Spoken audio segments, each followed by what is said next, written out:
right. Welcome to PDX Black Rose Podcast, where we amplify the voices of incredible individuals making a difference in our communities.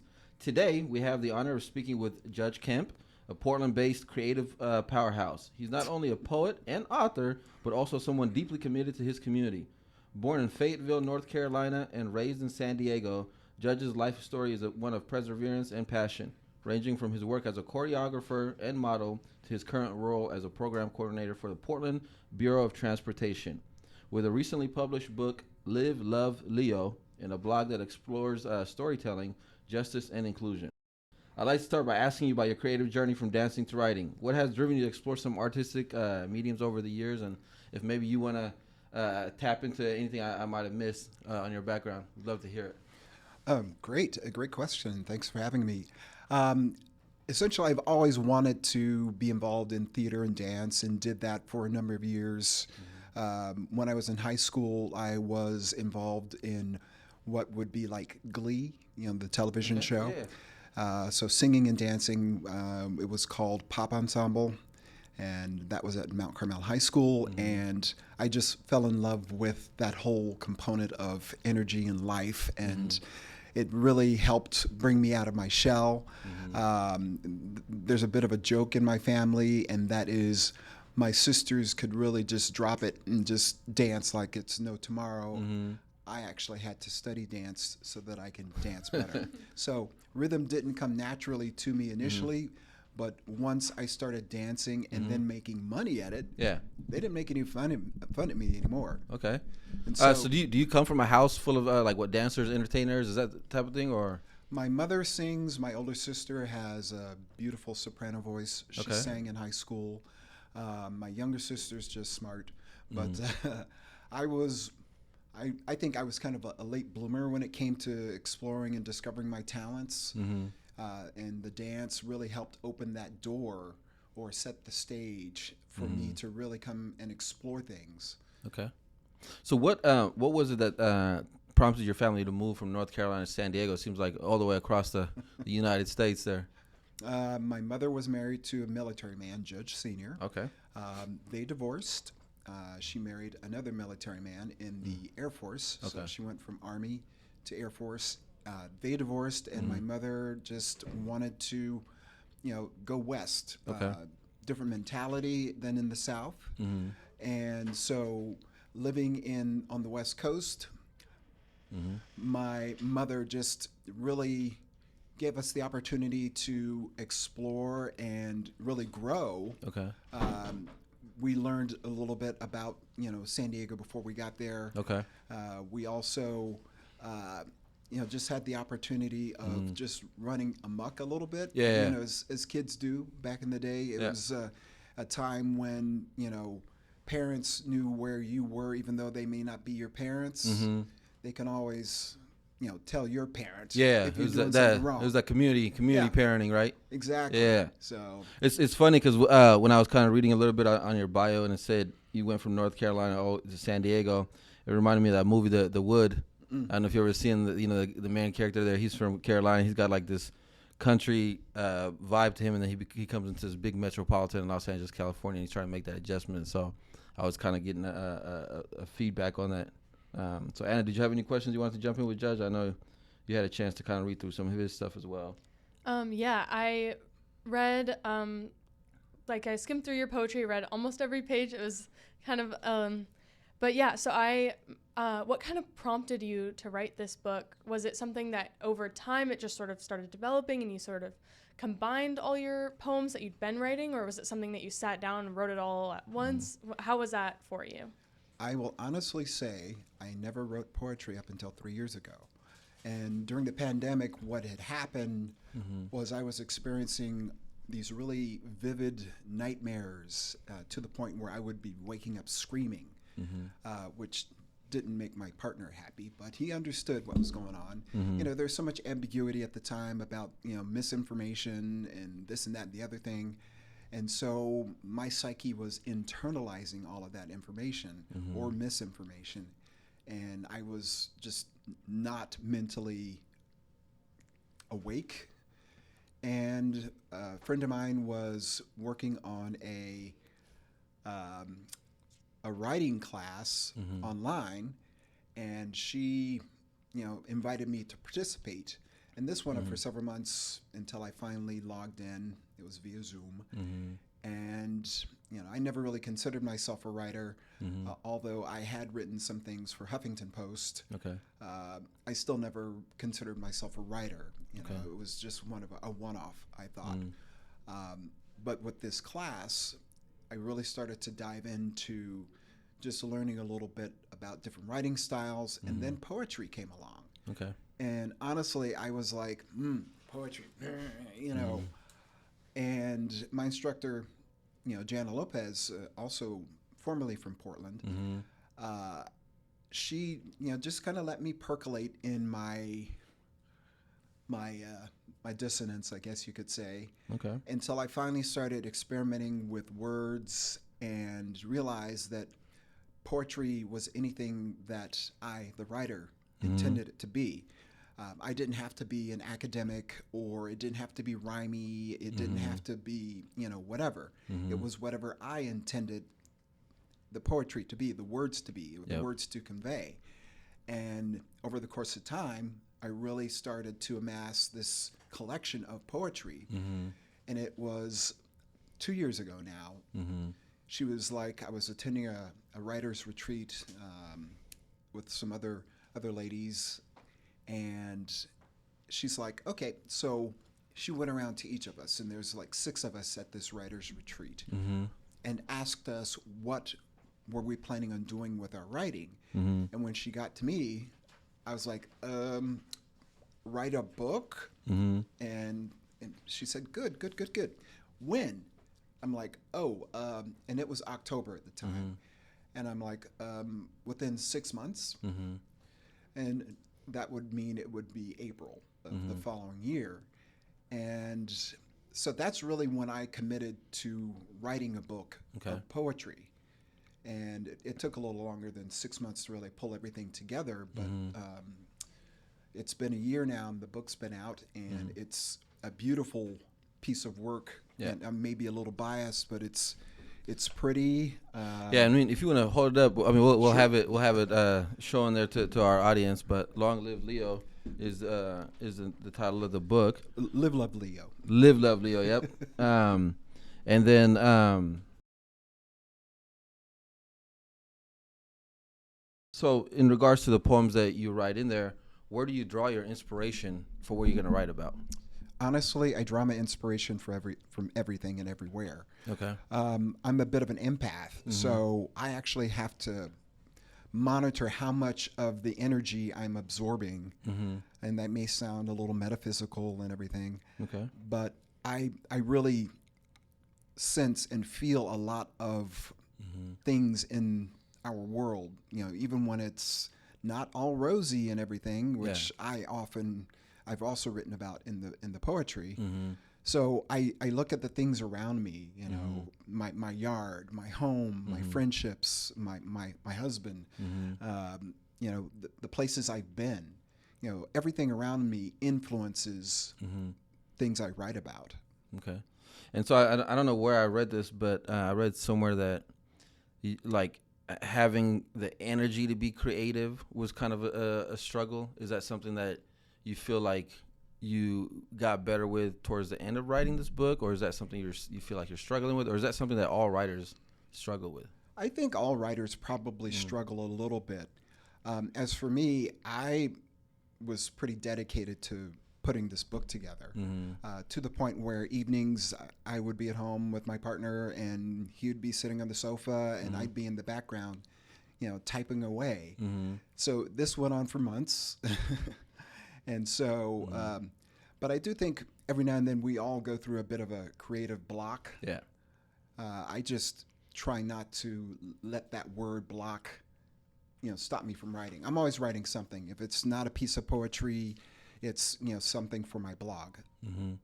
Oh yeah, and we'll jump into the blog piece. I wanted to stay a little bit more on the book real quick. Mm-hmm. So what inspired that title? I'm guessing Leo has probably to do with your sign there, but Yes. what inspired the title? Where did you get that from? I actually got that from my writing coach, Jana Lopez. Okay. She had initially suggested it because I am a Leo. Okay. I just celebrated my 60th birthday. Mm-hmm. So Happy belated birthday. Happy birthday. Thank you.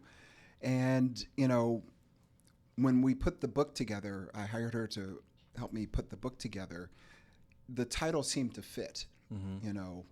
It's everything in here is about living and loving. Mm-hmm. And of course, being a Leo, I've also dedicated a piece of poetry to Leos. Okay. Wow. I know our executive director, John Washington, he's always talking about, like his signs and all that stuff. So he's probably going to enjoy some of that work that's in there, especially in regards to Leos. And then when we get to wrap it up towards the end, we're going to, if you're okay with it, we'll have you read one of your poems. I don't know if you want to pick your favorite one in there or the one that you feel might be best fit for today's podcast. But we'd love to have you get a reading for us. If that's okay towards the end. So. Sure, thank you. And then, so before we switch to some of his other work here, I don't know if you wanted to had any other questions in regards to some of his work there. Yeah. As I was reading it, some of your poems got a little bit dark. Is that something that you wanted to convey, this feeling of darkness and this feeling of light, as like a balance? What were you trying to get at with having this kind of? There are very different feelings that I got from different poems. That is exactly it. During the pandemic, as I previously mentioned, there was a lot of misinformation. And I, honestly, there was some despair. And I decided to use my words really to help me process things. And there's a piece called Blue. And the image is this dark abyss of blue water. And that's exactly how I felt. I felt like I was drowning, and so yes, it was a little dark, but luckily not all the pieces are dark. Are you thinking too much about gambling or taking bigger and bigger risks? Free help is available. It's confidential and it works. So what are you waiting for? We're here for you. Call, click, or text opgr.org. I'll have to kind of remember what I was asking, but Dark. Yeah, like as an artist, I know like the art is subjective, but is there anything that you particularly wanted people to take away from it? And you can also kind of continue answering the previous question as well, if you'd like. Absolutely. I wanted people to feel what I was going through when I was writing the poetry.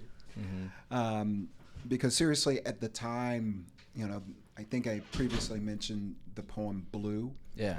And I intentionally used dark, deep water, this abyss, almost midnight black, to convey the feeling of what I was going through. I felt like I was over my head. I felt like I was drowning in misinformation, drowning in ambiguity of the times, since a lot of the poetry was written during the pandemic. Okay, that's an interesting piece of it. And do you feel like that's what kind of gave you the opportunity to actually just, because a lot of people say similar things to you where they find an opportunity to get in touch a little bit more with their creative side during the pandemic. There's all sorts of projects that people started that they normally never would have and stuff like that. Would you say, had it not been for the pandemic, you might have not started on your writing, or would you say that was a big push? I think poetry specifically, had it not been for the pandemic, I definitely would not have a book. Okay. Okay. All right. And so before we transition to kind of some of the work that you do here in Portland, Sure. what brought you to Portland from San Diego? What was that journey about? I think somewhere it said you went to Europe and then came here, or I don't know what that is, but. In the beginning. No. So San Diego, I grew up there as a young teen, and then after, performing for a number of years in shows like City Streets, which was at San Diego's SeaWorld. I also was involved in some, acting jobs. And one of my acting jobs was on America's Most Wanted. Yes, I was the hardened criminal, escaped convict. And so I was starting to book some small roles and things, and because of that, I wanted to dip my toe in a larger pond. Okay. And then the logical place was Los Angeles, and so that's where I went. I worked for a number of years at a boutique hotel while I auditioned for things, booked a couple of small things. I was in a production with Patti LaBelle called Out All Night. Oh, wow. Okay. And I met TLC right at the beginning of when they started into the music scene. And so after that, I made some correspondence with friends overseas from high school. I kept in touch with all of those people. Okay. And a group of us, while I was living in LA, were talking about going to Europe. And I had always wanted to go. And by the time everyone made the plans of going, I was the only one that actually went. And so I went by myself. Okay. And went to visit several of my friends from high school that were exchange students, and also some people I had met while performing. And when I was in Amsterdam, I kind of met somebody. We kind of hit it off a little bit, and and then I came back to LA, just living my life. And then the Northridge quake hit in 93 or 94. And I think it was like 92, but yeah. Yeah, or, whenever it was, I don't remember. It was early 90s. And my pen pal was like, hey, why don't you move over here to Holland, I'm like, nothing was keeping me there. So I packed my things, sold a lot of things, and overseas I went. And that was a relationship. It was not an ideal relationship, but it was a learning experience. I jokingly tell friends, I grew up as an adult in Amsterdam. And the good and bad of it all, I learned so much about geography because being a Black American, unfortunately, our view of the world is quite limiting. Yeah. So I got a chance while living in Amsterdam to travel to other countries within Europe. Had a chance to travel to Asia, went to Africa, Egypt. So I was really lucky. Well, all good things come to an end, and that relationship was pretty much on the skids after a number of years. And I had flown to Seattle in '99 to surprise my mother for Thanksgiving that year. Okay. And after hanging out with some friends, guy friends, at a bar, I was at Coat Check. Okay. And turned around and ran into my now current partner, husband. Okay. Someone that I had met in San Diego some 30-something years ago. Wow. It's funny how it works like that. Yeah. And what's even stranger is when I lived in LA, I was coming back from, I think it was Gay Pride or something like that. And I ran into Eric, my current partner, who was there on a date at the time. It was like, hey, how you doing? Good to see you. And essentially off we went in our separate ways until '99 when we ran into each other in Seattle. Okay. And to make a long story short, I ended up moving here 4 months later. Oh, okay. His birthday was in April. He had asked me to come out for his birthday, and I'm like, oh man, I got invited to go skiing in the French Alps. It's actually better that I didn't go skiing because I probably would have skied off a cliff. Yeah. And then shortly after coming to Portland for his birthday, a month later I moved here. Wow. And so never really dated. We just kind of knew, I guess. So you've been here for about 25 years now? Close to Yes. 25 years. Wow. Yeah. Okay. So I know you. I know you've done a ton of stuff here in Portland, but currently you're with Portland Bureau of Transportation. That's correct. And so what do you do at the what do you do over there? So I work on a program called the Transportation Wallet, which are a collection of credits and passes that a person can either purchase or receive for free if they're on low income, for use on TriMet, which is our transit here. They get $99 in Biketown credits and $30 in e-scooter credits to use on the Lime scooters as well as the new Biketown scooters. So I work on that program. I used to work on a program called the Portland Traffic and Transportation class, Okay. which is now the regional traffic and transportation class that's Metro is actually taking over. Okay. And that program, is that the Bike More Challenge? Is that? No, Bike More Challenge, that is a monthly challenge that a lot of organizations take part in during the month of May, which is May is Bike Month. Okay. And so Bike More Challenge is specifically a program that a lot of companies participate in. Okay. And so how do you approach like increasing diversity and participation? And what lessons have you learned about making programs more accessible and inclusive to like BIPOC communities?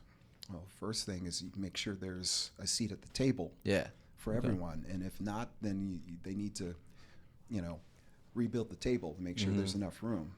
Everyone's voice is important. But specifically here in Portland, where there has been some pain that has been caused by the city, and I'm not speaking with my city hat. That's just me knowing history about the city as well as the state.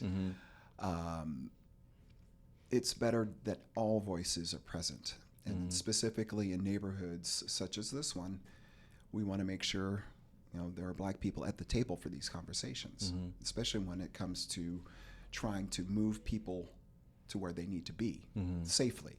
Absolutely. Anything you want to throw in there, Anna? Not off the top of my head. I guess, is there anything specifically that you want to speak to about your experience here in Portland? If like there's anything that you feel that you're happy about, a difference that you've made, or things that you've seen around you that you want to talk about? It's not very much of a question, but I understand those. I can honestly say over the course of the 25 years that I've lived here, there are more Black people, more Black gay people. That's kind of a running joke. A lot of my other Black gay friends, males especially, we're kind of like, we know everyone in the room, especially when there's a fundraiser or something. We always know each other.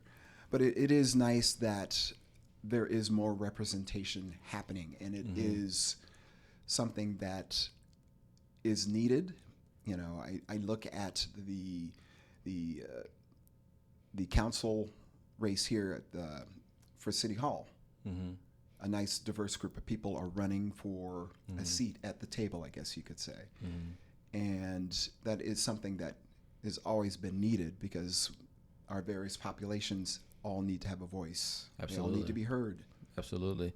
Yeah, I mean, you're like a double minority, right? You're a Black man and you're gay, and then we were labeled as like the whitest city in America, so that comes with its challenges. And I know Portland, from my perspective, does a pretty good job in regards to supporting the gay community. So I've never really heard too many things on that side. But then being a Black man and gay, I would assume it's a small crowd, right? It is a small crowd. It's a small crowd. So, but that's dope, because you get an opportunity to be a voice for some people that may be in your shoes and don't have the opportunity to speak up like that. So being that person, so we thank you for that. And so for you, Judge. Oh, that's right. We got to get you to read a poem for us. But before we get you to read for us, what's next for you? Is there any upcoming projects or collaboration or anything in particular you're excited about that you're working on?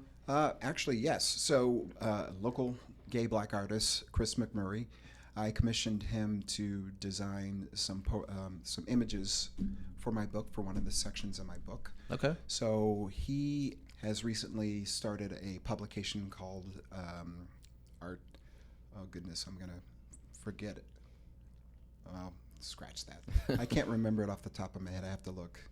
It's Artify. We'll find Chris and we'll tag him in there and please. Get him to notate in there for us. Scratch the fact that I just messed up the title. Shout out to Chris, man. Are you thinking too much about gambling or taking bigger and bigger risks? Free help is available. It's confidential and it works. So what are you waiting for? We're here for you. Call, click, or text opgr.org.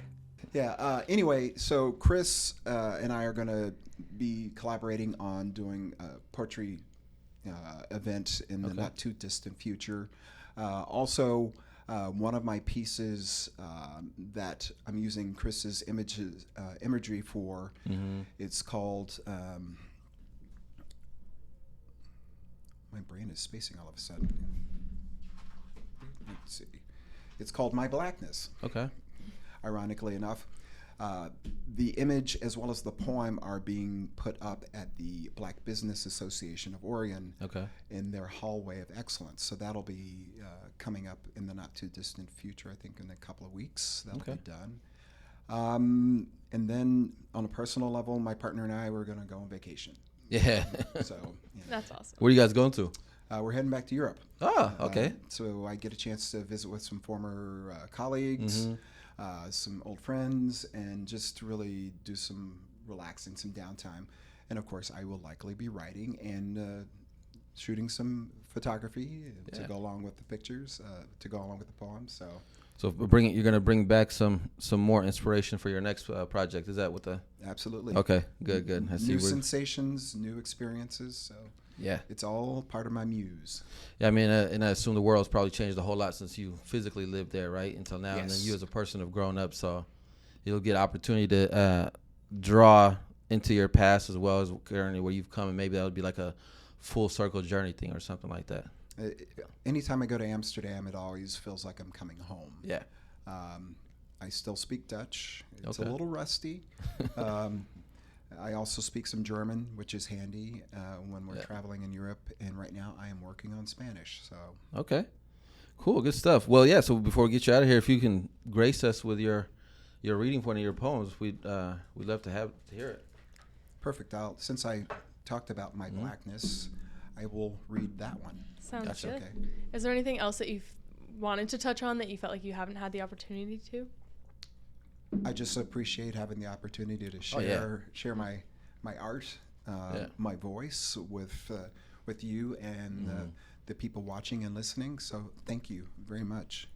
Well, thank you. We're excited to have you on. Thank you. So this piece I'm going to read for you is called My Blackness. And I'll just show the image right there. And here we go.